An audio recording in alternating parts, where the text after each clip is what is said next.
வணக்கம் வந்தனமே நமஸ்கார் welcome to ndtalks. இன்றைக்கி நம்ம ndtalksல என்ன வீடியோ பார்க்க போகிறோம் அப்படின்னு சொன்னால், அரசியல் பேச வேண்டாம், ஜென்ரல் டாபிக் ஏதாவது பேசலாம் அப்படின்னு தான் பார்க்குறோம். ஆனால் நம்ம கண்ணை உறுத்துற மாதிரியும் நம்ம மக்களுக்கு ஏதாவது ஒரு தீங்கு விளைவிக்கிற மாதிரியும் புதுசாக ஏதாவது ஒரு சட்டம் வந்துக்கிட்டே இருக்குது. அதை பேசாமல் இருக்கவே முடியல.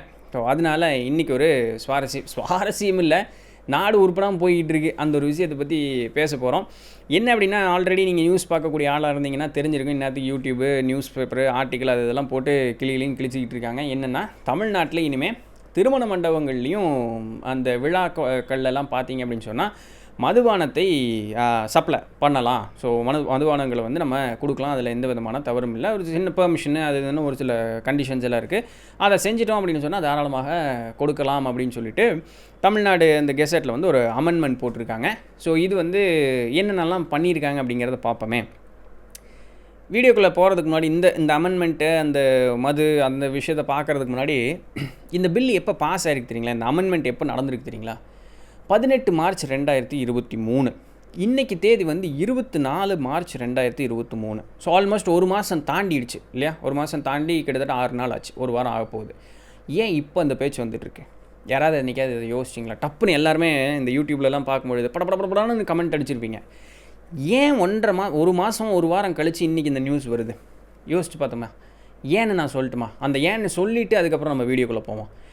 இப்போ ரீசெண்டாக பார்த்தீங்க அப்படின்னு சொன்னால், நம்ம பிடிஆர் இருக்கார் இல்லையா, பழனிவேல் தியாகராஜன், அவர் வந்து ஒரு ஆடியோ கிளிப்பிங் விட்டதாக நம்ம சவுக்கு சங்கர் இருக்கார் பார்த்தீங்களா, அவர் வந்து ட்விட்டரில் அதை பதிவிட்டிருந்தார். அது பயங்கர இதாக போயிட்டு இருந்தது, பார்த்துருப்பீங்கன்னு நம்புகிறேன்.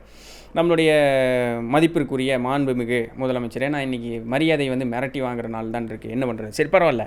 மாண்புமிகு முதலமைச்சரனுடைய மகனான திரு உதயநிதி ஸ்டாலினும் அவருடைய முதலமைச்சருடைய மருமகனான சபரீசன், அவங்க 2 பேரும் சேர்ந்து பார்த்தாங்கன்னா கிட்டத்தட்ட ஒரு வருஷத்துலேயே அவங்க தாத்தா ஆயுட்காலம் முழுதும் சேர்த்த சொத்தை விட ஒரு வருஷத்தில் அவர்கள் வந்து சொத்து அதிகமாக சேர்த்திட்டாங்க. இவங்க 2 பேரும் சேர்ந்து கிட்டத்தட்ட 30,000 கோடி வந்து சேர்த்திருக்காங்க. அது என்ன பண்ணுறதுன்னு தெரியாமல், அதற்குண்டான அந்த ஒரு லீகலாக ஏதோ ஒன்று பண்ணுறதுக்கு தெரியாமல், அது ஒயிட் மணியாக மாற்றுறதுக்கு தெரியாமல் அவங்க வந்து திணறிட்டு இருக்கிறதாக பேசின ஒரு ஆடியோ வந்து இருக்குது. அதுக்கு வந்து ஒரு 2 பக்க கட்டுரை வந்து நம்ம பிடிஆர் வந்து திருப்பியும் ட்விட்டரில் வெளியிட்டிருக்கார். இது ஒரு இதாக போய்கிட்டு இருக்குது.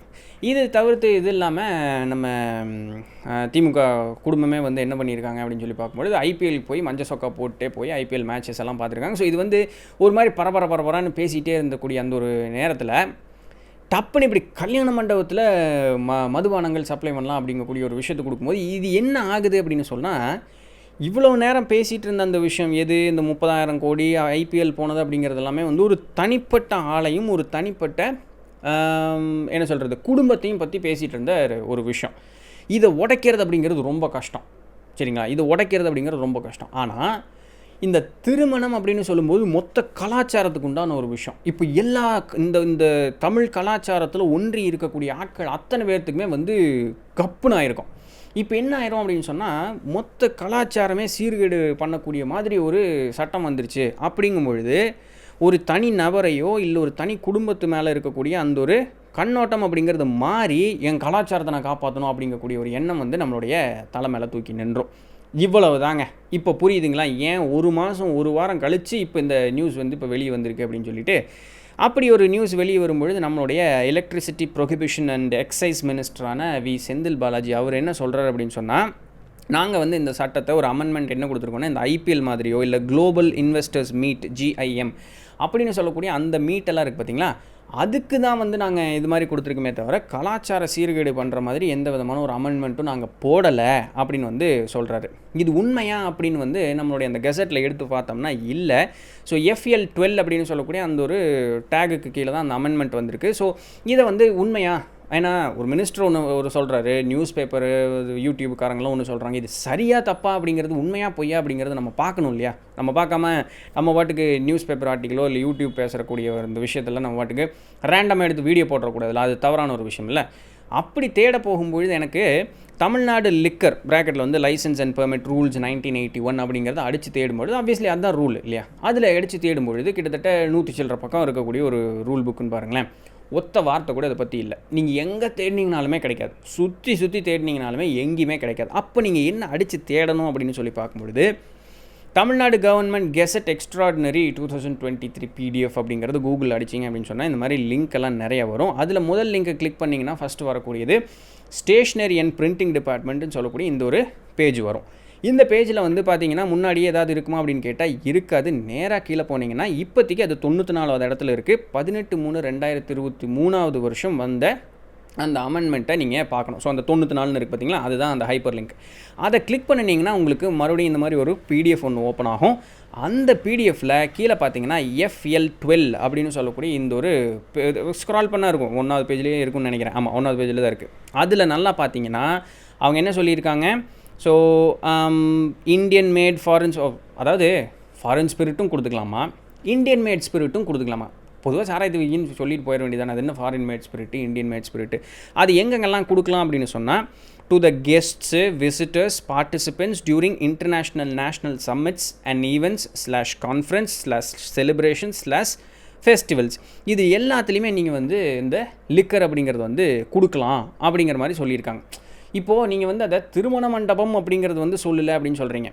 ஃபெஸ்டிவல்னால் வேறு என்னெல்லாம் வரும்னு நீங்கள் வந்து எதிர்பார்க்குறீங்க. நம்மளுடைய கலாச்சாரத்தை பொறுத்த வரைக்கும் திருமணம் அப்படின்னு சொல்லக்கூடியது வந்து ஒரு சந்தோஷமான, அது ஒரு விழாக்கோலமாக இருக்கக்கூடிய செலிப்ரேஷன்ஸ், ஃபெஸ்டிவல்ஸ், இதில் எல்லாத்துலேயுமே வந்து நீங்கள் லிக்கர் அப்படிங்கிறத கொடுக்கலாம். இதுக்கு என்ன பண்ணுறாங்க அப்படின்னு சொன்னால் ஒரு சில இதெல்லாம் கொடுத்துருக்காங்க. அதாவது ஒரு வருஷத்துக்கு நீங்கள் வந்து ஒரு ஸ்பெஷல் லைசன்ஸ் அப்படிங்கிறது ஒன்று வாங்கிக்கணும்.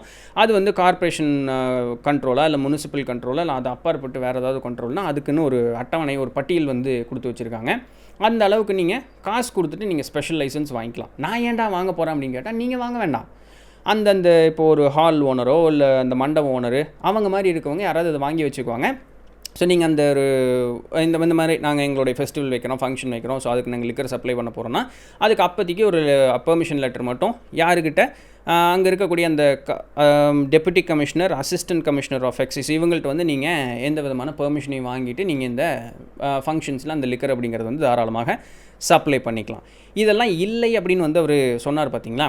அப்படியே அந்த பேஜில் கீழே வந்தீங்கன்னு வச்சுங்களேன், என்ன ஃபங்க்ஷனு, எந்த நாள், எந்த நேரத்தில் நடக்குது அப்படிங்கக்கூடிய அந்த தகவல்லாம் எழுதி கீழே வந்து நம்ம அந்த கமிஷனர், ஸோ யாரோ ஒருத்தர் அவர் கையெழுத்து போட்டு கொடுத்தாங்க அப்படின்னு சொன்னால் இமீடியட்டாக அது பாஸ் ஆகிடும்.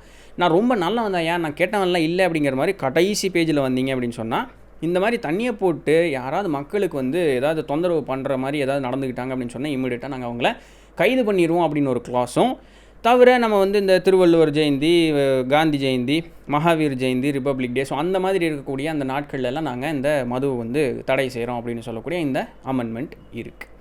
அதாவது காசு கொடுத்தா நம்ம என்ன வேணாலும் பண்ணிக்கலாம் அப்படின்னு சொல்லக்கூடியது மாதிரி தான் அமெண்ட்மெண்ட். ஆனால் நம்ம தலைவர் என்ன சொன்னார், எலக்ட்ரிசிட்டி ப்ரொஹிபிஷன் அண்ட் எக்ஸைஸ் மினிஸ்டரான திரு செந்தில் பாலாஜி என்ன சொன்னார்னா, கலாச்சார சீர்கேடு நடக்கிற மாதிரி நாங்கள் எதையுமே பண்ண மாட்டோம், அதில் அந்த அமெண்ட்மெண்ட்டில் அப்படி எந்த விதமான விஷயமும் இல்லை அப்படின்னு சொன்னார்.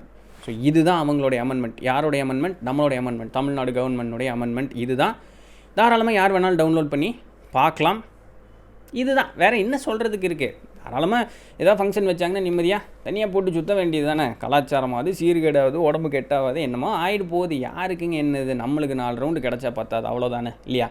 குடும்பம் குட்டி குழந்தை குட்டியெல்லாம் சீரழிஞ்சு சின்ன வண்ணமாக போனால் யாருக்கு என்ன வந்தது? ஆல்ரெடி 20-25 வயசுக்குள்ளே இருக்கிற பசங்க தான் எல்லாத்தையும் சுற்றிட்டு இருக்காங்க இல்லையா. பார்ப்போமே. ஆனால் மதுவிலக்கு கொண்டு வரக்கூடிய அரசுங்க இன்னும் இப்படி சொல்லிட்டீங்க இல்லையா. அவங்ககிட்டயே 4 ஃபேக்ட்ரி இருந்தாலுமே மதுவிலக்கு கொண்டு வரக்கூடிய அந்த ஒரு அரசு தான் வந்து இப்போ இருக்கக்கூடிய அரசு. இந்த அமெண்ட்மெண்ட்லாம் அவங்க போடல, அவங்க அட்மின் யாராவது போட்டிருப்பாங்களா இருக்கும். பட் பார்ப்போம் இன்னும் என்னென்னலாம் நடக்குது அப்படின்னு சொல்லிட்டு. தொடர்ந்து ஏதாவது யூடியூப்பில் நிறைய இந்த நியூஸ் பார்த்துட்டே இருங்க. நல்ல வேடிக்கையாக நிறைய பேர் அந்த ஹாட் டெம்ப்டாக பயங்கரமாக பேசிகிட்டே இருப்பாங்க. ஏன்னா மறைக்கணும்னு முற்படக்கூடியது வேறு ஒரு சில விஷயங்கள் ஏற்கனவே பார்த்தோம் இல்லையா. அந்த ஒரு காரணத்திற்காக தான் இதை தான் சொல்லணும் அப்படின்னு விருப்பப்பட்டேன். நீங்கள் என்ன நினைக்கிறீங்கன்னு கீழே கமெண்ட் பண்ணுங்கள். நாளைக்கு வேறு ஏதாவது உருப்படியான ஒரு சுவாரஸ்யமான செய்தி இருக்கான்னு பார்ப்போம். அது வரையும் தொடர்ந்து இணைந்திருங்கள். நான் உங்கள் Nithilan Dhandapani. பாய்.